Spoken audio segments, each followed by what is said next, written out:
Imagine for a moment a huge building stands in the middle of a city.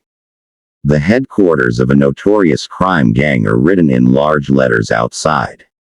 And those sitting inside are running their network openly. No fear, no secrecy. It sounds incredible, doesn't it? Because for us, crime means working in the shadows. But there are places in the world where everything is exactly the opposite. Where even though they are criminals, they do not hide, but they walk around openly with their identity and are proud of it. Welcome to this strange system in Japan, where a group called Yakuza has survived for years in such a way that it is not an ordinary gang but an important system. They have their own offices, their own rules, and sometimes their presence is so open that even ordinary people recognize them. But the question is not here: how is it possible? How can such an organization survive in a country where the law is so strong?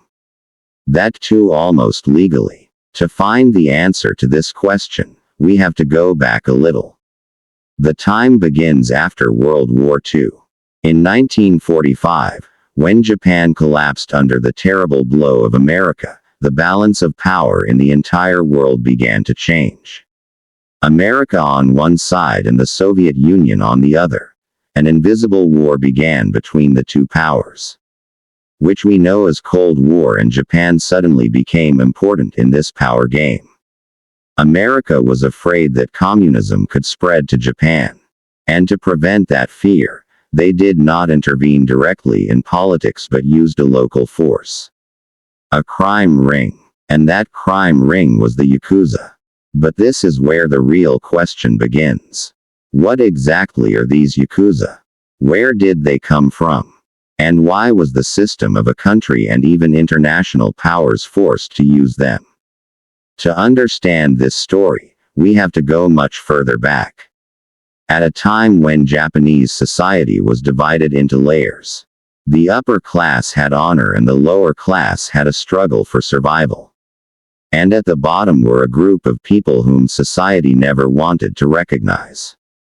They were neglected and ignored, but in order to survive, they created a different path for themselves. From this path, two different groups were born: Tekiya and Bakudo, a group of street vendors, and one that controlled gambling throughout the entire city.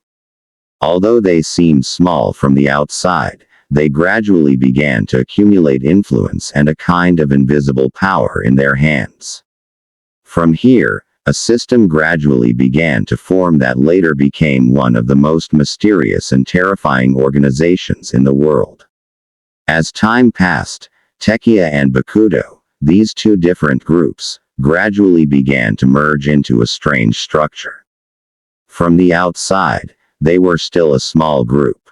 But inside, they were creating a rule that controlled not only their business but their entire lives. It's not just money that's important here: loyalty, respect, and a relationship that's not seen in any ordinary gang. This relationship is called Waban Kabun, which means a bond like father and son. There's a leader and the rest are subordinate to him, but it's not just a relationship of following orders. It was a system where the leader would protect his people and the people would be ready to give their lives for the leader. This bond is what sets the Yakuza apart from other gangs. Also, the price of a mistake here is very high. If someone breaks the rules, if someone damages the honor of the organization, then they have to accept a terrible punishment. This punishment is called yubisum, cutting off their little finger. As strange as it may sound, in the world of the Yakuza, it is not just a punishment. It is a way of apologizing, admitting their mistakes and proving that they are still loyal to the organization. Because in old Japan, the little finger was very important when holding a sword. Without it, it would have been difficult to fight. That is, after taking this punishment, the person is no longer as strong as before. Then they have to become more and more dependent on their leader. But it doesn't end here. Another identity of the Yakuza is their body. They have huge tattoos all over their body. which is called arizumi. These tattoos are not just designs, there is a story behind each picture, an identity. Dragons, tigers, samurai, each symbol tells what kind of person that person is, how much they can endure and how terrible they can be. And the most surprising thing is that the process of making this tattoo is so difficult that many people give up halfway. But those who do it in the end prove themselves that they are ready to endure any hardship for this organization. With all this, the Yakuza gradually transforms from a gang into a complete system. But the story does not stop here. Because no matter how powerful an organization is, if it is only feared in the eyes of people, it will not last long. And this is where the Yakuza is different from everyone else. The time is 1995. A terrible earthquake hits the city of Kobe, Japan. The entire city turns into ruins in an instant. The government was trying, but the situation was so terrible that it took a long time for help to arrive. And just then an unexpected event happened.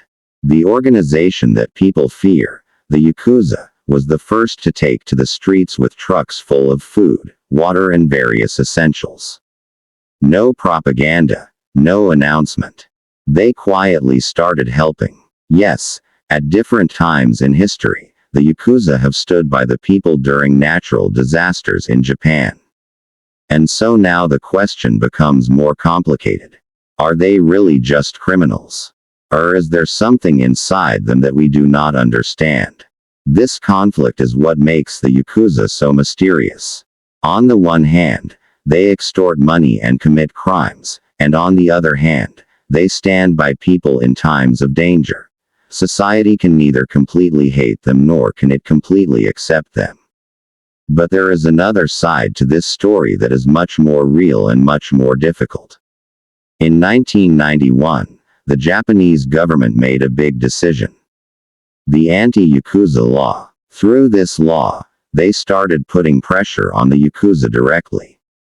Their bank accounts were closed. Business was restricted. Ordinary people were encouraged not to have any relationship with them. Gradually, the power of the Yakuza started to decrease. Where they used to run offices openly, now their business is being hindered. Where they used to have influence, now the law has come to stand. The most surprising thing is that despite all this, they did not directly resist. Neither a big